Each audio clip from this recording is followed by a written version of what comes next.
So next, we're going to have another really special person. Many of you are familiar with her work. Of course, Eat, Pray, Love is a book that many of us know and love. It's been translated, I believe, in 30 different languages.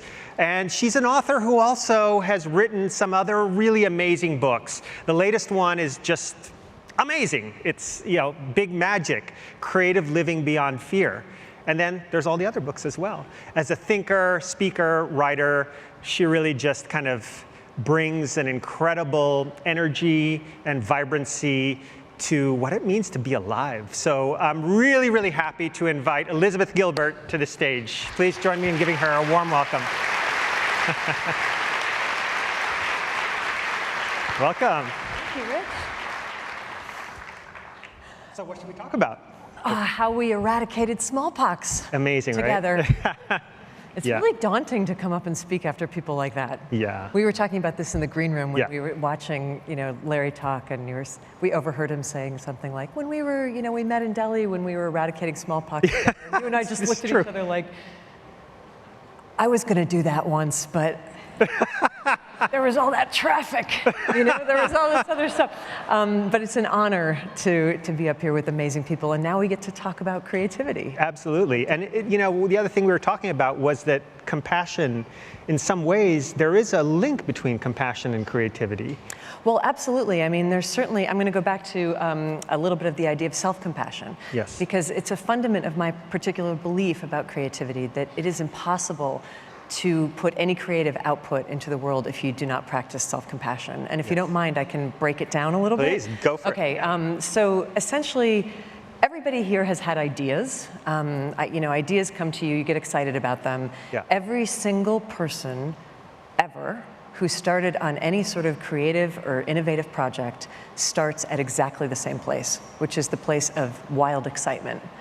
This idea came to you, you have a vision for it, this is going to be the thing that lights up the world, you're finally going to get it right, here's how you're going to make your impact, you're going to, whatever your great idea is. Sounds awesome. Yeah, it's fantastic. That day, which I call day one, is one of my favorite feelings in the world. It's one of everybody's favorite feelings in the world. Everybody on day two ends up in exactly the same place, which is they look at what they did on day one and they're so full of shame and self-disgust because you catapult, like you just drop. You start at this huge level of excitement, you have this vision that's far away for what you want to do, you immediately start trying to do it, and you immediately disappoint yourself. Everybody does, because the reality of what you're capable of doing is so far away from the dream of what you're envisioning. And the crisis then is this incredible sense of despair, and many people never make it to day three. And what's going to get you to day three is not discipline or rigor. All the discipline in the world is not going to get you to day three out of that hole of shame about how garbage the work was that you made on day two. What's going to get you to day three is forgiveness for yourself about the fact that your vision is so far out of reach of your abilities. And then you're going to be like a friendlier version of yourself who's going to be able to say, okay, I'm new at this, I haven't done this before, I haven't tried, okay, it's not what I wanted, but let's go back in.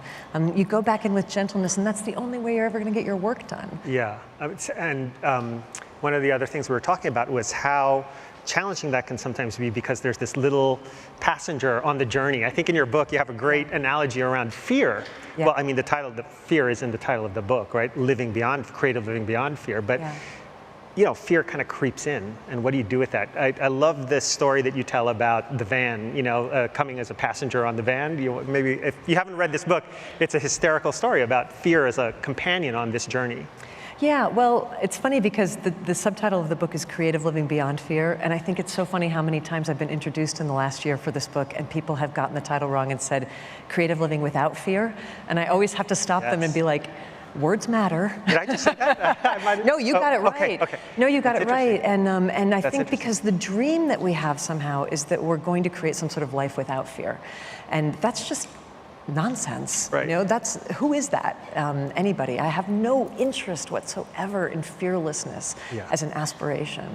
I have truly found my case to be in life that anytime I've ever met somebody who sort of purports to be or behaves in the world as if they are fearless, generally speaking, they're a sociopath, right? Like, it's, there's something missing. You look in their eyes and there's this kind of dark vacancy. There's some big, really important part of humanity that's missing from them.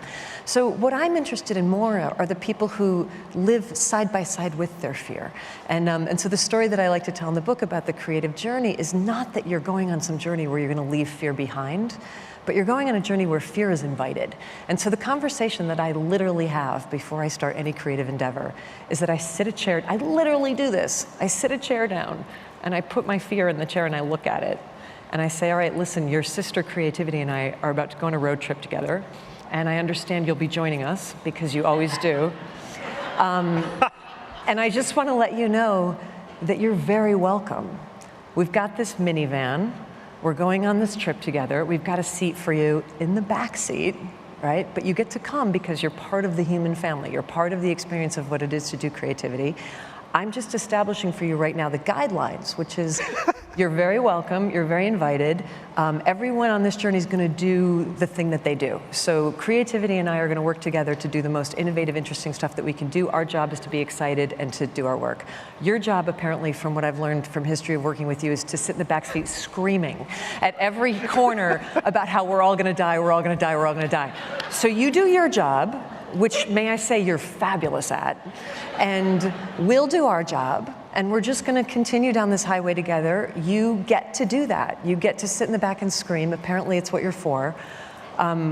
But here's some things you don't get to do. You don't get to drive. You don't get to drive. You don't get to hold the road maps and make decisions about the directions that we go into. You don't get to choose the snacks. You don't get to touch the radio. You don't get to have any influence over where we're going in the car, but you get to be in the car. And somehow when you do that and you let fear take that car seat in the back and you just go and you know that it's going to be there, that's the only way that I've ever been able to advance on any creative journey. That's amazing. I love that. That's a great. I'm glad it's helpful. That is perfect. Why is it so hard? What helps with having that kind of dialogue with fear? I think the reason it's so hard is because we live in a culture that has this disastrously illogical idea that fear shouldn't be in the car. And all of the language that, especially in the world of ambition, all of the language is about eradicating fear as though it's smallpox, right? Like we're going to kick fear in the ass, we're going to show it who's boss. It's all this kind of hyper language of this very macho kind of defeating of what is just a normal human impulse and absolutely belongs in the story. Look, fear is the way that you know you have skin in the game. I said this to you backstage. I said, are you nervous to go on stage? And you said, yes. And I said, I am too, I always am. And it shows that we have skin in the game. It shows that it matters. It shows that we're doing something we've never done before. So that's the essence of what I think of as creative compassion, is recognizing that, of course it's scary. And also recognizing that, one of the big moments for me as an early days novelist, 25 years old, trying to write my first novel, and it was bad. And you know why it was bad? I didn't know how to do it yet. I had never done it before. And I was sitting there day after day after day trying to write a novel, and it was of course it was bad. And I just had this moment where I sort of looked up at the universe and I said, this isn't my fault that this isn't good. I don't know how to do this thing yet. And if you had wanted me to be better at it, you should have given me more talent. It's not my fault. I'm showing up, I'm doing what I can, and I'm just going to allow myself to have some grace and to recognize that I would rather write a bad book than none. That the world was filled with people who have 50 pages of a novel sitting in their desk. No offense to anybody who has 50. I currently have 50 pages of a novel sitting in my desk. I usually do. And that I would rather have the experience of walking through that creative journey, knowing that at the end of it, whether it's good or bad, I will have learned something about myself that I can't learn any other possible way, that I am not just here to pay bills and die, that I'm also here to play with ideas and to explore things, and that journey itself is worth doing regardless of the outcome. Wonderful, wonderful.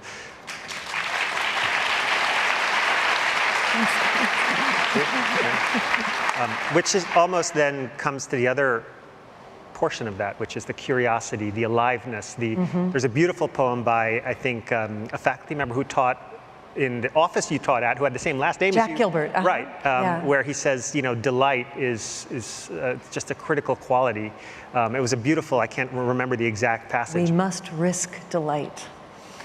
And he says we must have the stubbornness to accept our gladness in the ruthless furnace of the world. And I have the word stubborn gladness tattooed on my arm to remind me of that poem. That's great. We must have the stubbornness to risk gladness in the awful furnace of the world. He doesn't deny that the world is a furnace. Yeah. But there is something about stubborn gladness that says, and yet we are here. And yet it is remarkable, and yet it's worth showing up for and being awake and alive for. Yeah, absolutely. Yeah. Oh, that's so beautiful, the miracle. Yeah, it's kind of a miracle, actually. It's sort of the magic trick, right? Yeah. My friend Rob Bell talks about something that he calls the light on the other side of the darkness on the other side of the light. And the way that he describes it is, he said there's two kinds of light. There's the kind of light of innocence, which is defined by every pop song that says we're going to put our hands in the air like we don't care. And just, it's like this kind of innocence that just says, yeah, we're here to have fun. Life, life is great, life is easy. And then there's the darkness at the end of innocence, when the reality of the suffering in the world has been brought to your attention to the point that it destroys you and breaks you. And then there's this light on the other side of that darkness that people like the Dalai Lama and Desmond Tutu have, where it encompasses this awareness that there's terrible suffering and darkness in the world, and yet there's that stubborn gladness that comes from recognizing that still we can have an impact, still we can matter, still we can create our lives, and we can engage, and we can be humane. And when you're around that kind of light, it transforms you. Oh, yeah. So here's the big question then. Do you have to meditate 5 hours a day to get there? Yeah. Oh, God. Damn.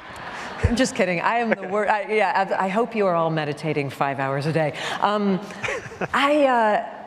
I have a very tormented relationship with meditation. I try it. I say that I'm an expert on meditation, the way that somebody who's been trying to quit smoking for 20 years is an expert on quitting smoking. Okay, fair enough. Like, I know a lot about it because I keep trying to do it. No, I don't think you do. I mean, I think what you have to be willing to do is to feel everything. Rilke has a poem about this, about allowing yourself to feel everything. The human beings I know who I most love and admire are the ones who are able to sit in the furnace of their own discomfort for the longest.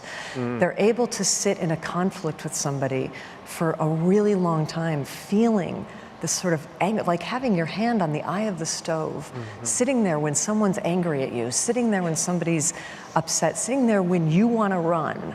Like when you want to do anything to push what my friend Glennon Doyle Melton calls the red escape button. We all have these ways in life, like in the Staples ad where there's the red escape button, where you just push it and you bounce out. Like we all have these ways of doing that. And sometimes it's addiction, and sometimes it's denial, and sometimes it's apathy, and sometimes it's turning on the television. Like, just bounce me out of this horrible feeling as fast as you can. And the people I know who I most admire and revere are the ones who see that button sitting there and they're like, you know what, not yet. I'm just going to wait for another 5 minutes. I'm going to sit in this conversation for another 10 minutes. I'm going to sit in front of this novel I'm trying to write for another half an hour, rather than hitting the red escape button and bouncing out. I'm going to sit with this person who I'm in dispute with for another hour, rather than hitting the red escape button. I'm going to be willing to feel the extraordinary uncomfortability of this moment for another 5 minutes, for another 7 minutes. And it's not about martyrdom. It's about recognizing that it's very difficult to be a person, and that it's just as difficult for that one as it is for that one as it is for me. And I'm going to sit here in this difficulty and see if we can find our way back to our hearts. Which, I know that one of the earliest roots of compassion is to suffer with. So in many ways, we're talking about suffering with. Yeah, and also kind of a sort of humor. I know that that's a word that maybe doesn't come up enough in compassion, but don't you find that the people who you know who are the most compassionate also have this kind of warm humor? And the humor that they have is sort of like, oh my God, it's so ridiculous being a human being. Like, it is such a hard assignment. It is such a hard assignment. And I get that it's hard for you too, and it's insane, and it's ludicrous, and let's go back in and try it again. And I feel like the biggest creative endeavor of your life, I speak a lot about creativity, and I've lived my life in engagement with creativity, and my definition of creativity is always choosing the path of curiosity over the path of fear. Right? There will always be this sort of split in the road where you have curiosity on one side and fear on the other, and if you can keep going this way, rather than leading down the fear path, your life itself will become a work of art. The way that you are in the world will become a work of art. It will not be so much about what you are actually making, but about a way that you are being. And that, to me, is the most interesting possible journey, but it requires forgiveness and empathy and humor and patience and an ability to go back into the discomfort and to choose that path. Yeah, yeah. And you know, something that really struck me is that in reading your latest book especially, there's a line in there about not seeking to help. You were talking about writers. Not helping people? Not helping people. Not I know. Well, writing. I know, it's a little embarrassing on this stage to say that. No, actually, it's really interesting. It's an interesting idea, right? Well, look, I say it in regard to the arts, particularly, and in regard to what I think of as pure creativity, which is a kind of play. Yeah. Right? It's a kind of playfulness, which I think is one of the nourishing luxuries of being a human being. Yeah. It's hard here. This is a hard planet. It's rough. It's difficult. Your life is full of struggle. And yet, for some reason, we're given this kind of playfulness and curiosity around wanting to make something for no particular reason, right? We all come from tens of thousands of years of people who, the minute they had shelter, and the minute they had safety, and the minute they had food, they started making stuff for no particular reason. Yeah. And they started making it more beautiful than it needs to be. That's my definition of pure creativity, is making something more beautiful than it needs to be. Wow. My grandfather made furniture. Look, a chair is a very simple thing to make. I could almost make a chair, right? You give me like some planks and a hammer and some nails, I can make you something that you could basically sit on, right? He made it more beautiful than it needed to be. That's the definition of pure creativity. Why did he do that? Yeah. He did that because it made him feel like his life meant more than just surviving, right? And so when people come to me and they want to make something, and they feel like, I don't know if I should because I don't know if it'll serve humanity or I don't know if it'll do any good. My thing is actually like, it's okay to make something that's just beautiful and pleasurable. It's all right. And when people say to me, people say to me, I want to write a book, and I say, why do you want to write it? And the first thing they say is, I want to help people. The first thing I do is, oh dear God, please do not make me read that book, right? Like, please do not make me read that book that you wrote, and the only motive that you wrote it for was that you wanted to help people. The book I want to read, that I want you to write, is the book about the thing that you are the most excited about. I want to read the book that's about the thing that makes you want to get up in the morning, what the Japanese called your ikigai, your reason for getting up in the morning, your reason for bothering to be here. I want to read the book that you had to do because you couldn't not do it. Like, I want to see the creative project that you did because something in you was so restless and relentless that it just wouldn't leave you alone, and it was whimsical, and it didn't make any sense, and it didn't have any profit behind it, and it didn't have any value, and you still can't help doing it, and you want it to be more beautiful than it needs to be. Then you're going to help me. Then you're going to help me with your project. But if it's purely this kind of, it can't just be this sort of martyrdom that says, you know, it has to be to serve. My experience, I don't know about yours, anybody who has ever tried to help me, and the only reason they tried to help me was because they felt they should, didn't help me. Anybody who ever tried to help me, and the reason they tried to help me was because it brought them joy, it worked. You know, people will feel your I don't know, I just feel like your joy in what you're doing is a really wonderful way to serve me. Thank you, yeah. And helping people also brings joy at times, right? Like, so there's a joy also in that derives. I mean, look at Larry. I mean, this is a guy he's so lit, you know? He's so lit because he loves doing it. Because it's his passion, because it's his joy.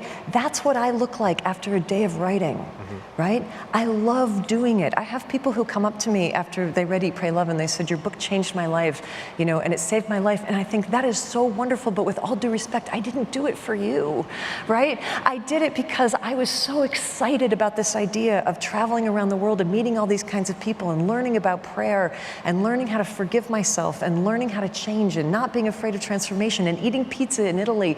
I did it because I wanted to have these experiences, and then I wanted to share them with you. So if it helped you, that's wonderful, because I guarantee you, had I sat down to write Eat, Pray, Love, and my goal was, I'm going to help people by writing a book, you would not have wanted to read that book. You would not have wanted to read that book. So I'm saying that I want to dare you to try to think of what brings you to life, what illuminates you, what makes you not have to be on antidepressants, what makes you be delighted to be with the people around you. The universe communicates to us through our longings and our desire and our excitement and our joy. That's the first channel it takes to try to get your attention. And if you ignore it, it will send you suffering to try to get your attention that way, but it would prefer to do it through your joy. It really would. And if you could just believe in that and trust in that, you'll see that you'll end up helping people to an extraordinary degree. Woo! I mean this. Try it. Try it. And this isn't selfishness. This is joy. Joy is very different from, there's no joy in narcissism. Look at Trump, man. Does that guy look like he's having fun? Like, does he look like he's sleeping well? I mean, he's getting up in those Ambien nights and he's tweeting in a rage. Like, that's not somebody who's having joy. That's narcissism and despair. You know joy when you feel it. You know joy when you feel it. We just don't trust it. We come from a culture that has a deep distrust of joy and a deep distrust of pleasure. And one of the reasons that I wrote Big Magic was because I constantly see people who have this mistaken idea about creativity, which is that it is supposed to come from suffering. We watch these biopics about these great artists who die for their art, and we think that's what it looks like to be devoted to creativity. Yeah. I have friends who stopped writing because teachers told them, if you're not suffering when you're doing it, then you're not reaching a dark enough place and you're not doing it right. And I wanted to write a very different story about trusting and embracing what actually brings you joyful pleasure. And maybe that's actually your path. And maybe that will be the way that you end up helping the most number of people. Joyful pleasure as a path sounds pretty good to me. I don't know about anyone else, so yeah. Well, thank you. You're welcome. Yeah, it's really, really great to have you and to hear this, and to hear this in the context of, especially as I was saying earlier, especially a setting like this one, right? In business, in technology, but in the world in general, just this message, Can I throw one more little last thing in there? Yes, please. I just want to let you guys, leave you with this, is to try to recognize the difference between ego and soul. Between? Ego and soul. And a lot of the reasons that people won't take creative risks and won't try to do interesting things is because they're afraid that they're going to fail at it. And the poet David Whyte has this wonderful line where he says, your soul is incapable. It doesn't have the mechanism to recognize the difference between failure and success. It actually doesn't even have that gauge. All it knows is whether you are doing something that delights it and ignites it. So at the end of a project, your ego would be like, that didn't work, I bombed. Or that was great, I rule. And your soul will only ask one question. Is this my purpose? Is this my joy? Did this bring me to light? Then it worked. Then it worked. And if you can start every creative project from that place, then you can't fail. Yes. Wonderful. Thank you so much. Thank you. Beautiful. So beautiful. Thank you. It's fantastic.